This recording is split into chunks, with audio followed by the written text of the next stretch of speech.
Hello and welcome to Explain Everything. We're at the headquarters of the #1 digital whiteboard platform in the world. In today's conversation, we'll discuss visual note-taking with Reshan Richards. Hi, Reshan. Hi, Bart. You have a unique vantage point on visual note-taking by being an educator and by helping to create a digital whiteboard. What came first? Interest in methods of sharing understanding, visual forms of communication, or technology that supports it? I think the order you presented is actually pretty accurate as far as my priorities or perhaps the steps that led me down this path. So first, I've always been interested in how people, especially young people, are able to share what they know and trying to find multiple ways to express understanding of everything or of anything. In schools, modes of assessment are often very rigid and very standardized, but we all know and are aware everybody learns and expresses themselves in different ways. So I've always looked at, well, what are other means of doing that? Actually, maybe I'll invert it. I think maybe next was then looking towards technology for solutions that allow different modes of expression. And I think I started working in schools at a time where technology was just starting to emerge as something that anyone could access or choose to use. And I saw great potential in a whole variety of tools.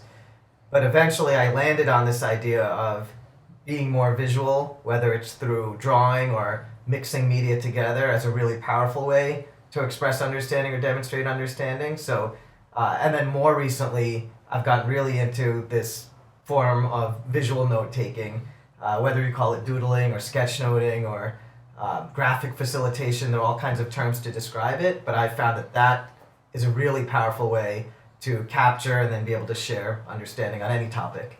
Here's how Reshan sketchnotes with Explain Everything. He depicts elements of the meeting by quickly drawing what some call first-order isomorphic representations, known to the rest of us as doodles.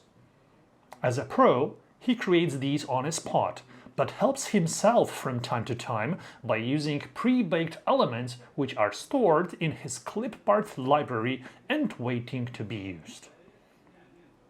He records himself sketchnoting to have a brief visual summary of how the meeting played out. To view his summary, all he needs to do is to accelerate the playback on the timeline when he's done with his notes for a quick recap. How does visualizing a meeting change the conversation with participants?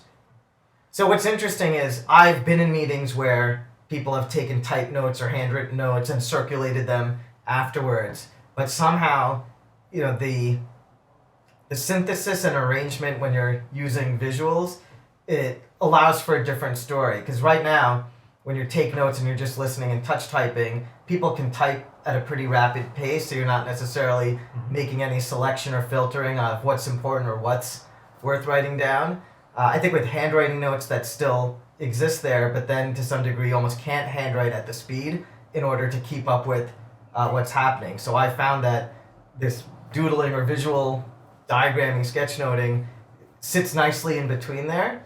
But also, I found that when people see those notes, they all of a sudden get a glimpse into how somebody else who was there, what was important to them, right? And all of a sudden there's like, wow, this is a different way to look at an experience that I was also in. So when I've been in large keynote settings or small individual meetings, I found that the notes end up always being quite powerful, and nobody ever wants to see my typed notes or is interested in seeing, my handwritten notes, but people are often saying like, I'd like to see how you interpreted it visually.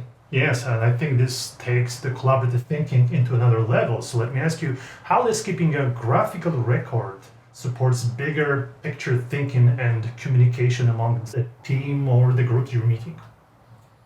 So the nice thing about the visual format when you do a sketch note or a visual note is that somebody at a glance can see it high level and notice things they want to focus in on. Or even if they were looking through it on their phone or just glanced at it for a second at the top of an email, you can evoke a response or elicit a response much more easily than if it's all printed word or typed word, because the reader has to first read it and then generate a response. But when it's communicated through imagery, you're able to reach some sort of cognitive response more quickly.